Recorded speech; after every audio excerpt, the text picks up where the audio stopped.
Hi hello வணக்கம் friends. This is Suma's daily welcome to my channel. So இந்த வாரம் விநாயகர் சதுர்த்தி வந்துடுச்சு. ஸோ எஸ், இது வந்து ஒரு கொழுக்கட்டை சீசன். நார்மலாக நீங்கள் கொழுக்கட்டை செய்யணுன்னா அரிசி மாவில் செய்வீங்க. பட் நம்ம கொஞ்சம் டிஃப்ரெண்ட்டாக இப்போ கோதுமை மாவில் எப்படி செய்கிறதுன்னு பார்க்கலாம். வாங்க வீடியோக்குள்ளே போகலாம். ஸோ இதுக்கு தேவையான இன்க்ரீடியன்ட்ஸ் பார்த்துடலாம். ஃபஸ்ட்டு 2 கட்டி உருண்டை வெல்லம் எடுத்துக்கோங்க. கோதுமை மாவு 2 கப்பு, அப்புறம் கருப்பு எள்ளு ஒரு 3 டேபிள் ஸ்பூன். இது ரெண்டுமே வந்து ட்ரை ரோஸ்ட் பண்ணி எடுத்து வச்சுருங்க. நெக்ஸ்ட்டு ஏலக்காய் தூள், அப்புறம் கொஞ்சமாக தேவையான அளவு உப்பு. ஸோ ஃபஸ்ட்டு இப்போ வாணலில் தண்ணி ஊற்றி வெல்லத்தை போட்டு நல்லா கரைச்சிருங்க. நல்லா கொதித்து கரைஞ்சதுக்கப்புறமா வடிகட்டிக்கோங்க.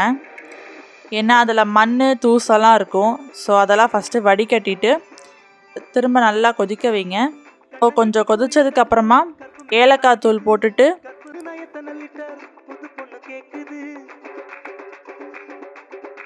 வறுத்து வச்சுருக்க கருப்பு எள்ளு அதையும் உள்ளே கொட்டிடுங்க. அப்புறம் தேங்காய் பூ உள்ளே கொட்டி நல்லா கொதிக்கட்டும் எகெயின். ஸோ கொஞ்ச நேரம் கொதித்ததுக்கப்புறமா அடுப்பை சிம் பண்ணிவிட்டு நீங்கள் கோதுமை மாவை போட ஸ்டார்ட் பண்ணிடலாம். ஸோ சிம்மில் வச்சுட்டு போடுங்க. அண்ட் பாதி பாதியாக போடுங்க. ஏன்னா ஃபுல்லாக கொட்டிட்டிங்கன்னா கட்டி பாய்ஞ்சிரும். ஸோ கொஞ்சம் கொஞ்சமாக போட்டு அப்படியே கிண்டி விட்டுட்டே இருங்க. கட்டி ஆகக்கூடாது. ஸோ இப்போ லைட்டாக கொஞ்சம் எடுத்து டேஸ்ட் பண்ணி பாருங்கள். இனிப்பு கம்மியாக இருந்தால் கொஞ்சம் நீங்கள் சர்க்கரை கூட போட்டுக்கலாம். நாட்டு சர்க்கரை போட்டுக்கோங்க.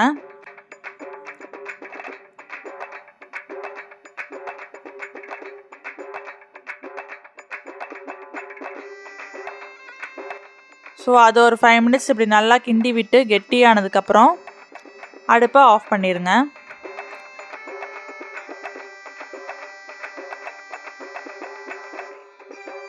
அது கொஞ்சம் சூடு ஆறட்டும். ஆறுனதுக்கப்புறம் இப்படி கொழுக்கட்டை ஷேப் வந்து கையில் உருண்டை பிடிச்சிக்கோங்க. கொஞ்சம் கொஞ்சமாக எடுத்து இப்படி உருண்டை பிடிச்சி ஒரு தட்டில் வச்சுக்கோங்க. அடுத்து இட்லி பானையில் போட்டு நம்ம வேக வைக்கணும். ஸோ இட்லி தட்டில் வச்சு அதை மூடி வச்சுருங்க. மினிமம் 10 மினிட்ஸ் நல்லா வேகட்டும்.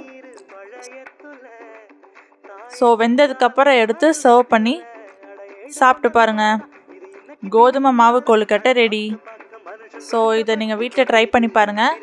ஸோ இந்த வீடியோ பிடிச்சிருந்தா லைக் பண்ணுங்கள், ஷேர் பண்ணுங்கள். நெக்ஸ்ட் வீடியோவில் பார்க்கலாம். பாய்.